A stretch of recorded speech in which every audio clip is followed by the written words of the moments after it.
Þannig að það var svona svolítið, erfið fæðing á þessu öllu sem hjá okkur.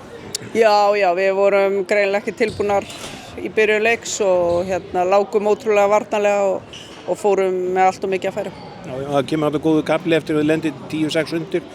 og snúið þessu við 9-3 fyrir hálfleik. Manni fannst svona eins og í byrjun seinna áleika þið ætluðu að keyra yfir þetta en það var þetta ekki raunin? Nei, því miður ekki og þá kemur aftur þetta varnardæmi og það kannski erum að spila á sömu þristum mjög lengi og náttúrulega fyrsti leikur í langa tíma og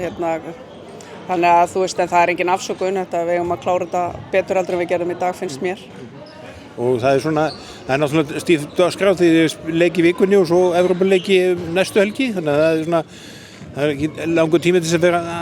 að búa sig undir margt. Nei, en ég meina sumir segja að janúar sé leiðilegasti mánuður ársins, ég hef alltaf sagt að þetta sé skemmtilegasti mánuður ársins, það er alltaf fullt af leikjum og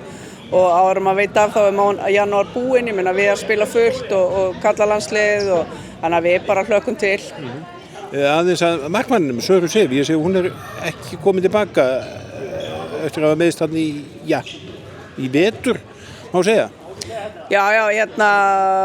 doktorinn Elli sjúkraþjálfari, hann stjórnar þessu og við vorum svona vonast til hún yrði með í dag en hann gaf ekki grænt ljós og við verðum að fara eftir honum og en vonandi er ekkert kannski langt í hana, hún er aðeins farin að svona vera með en það er aðeins lengri hún kannski geti hlaupið og svoleiðis og hún þarf víst að geta það og en bara vonandi styttist í það og vonandi sjá hann á parkettinu í janúar. Já, það veitur ekki af allir breytinni þegar það er svona margir leikjur eru framöndan? Algjörlega og ég meina við erum nú kannski svolítið heppnir með það og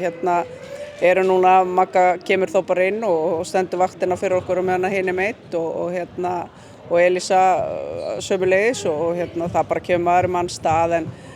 auðvitað viljum við hafa Söru með okkur og vonandi tekst það fljótlega.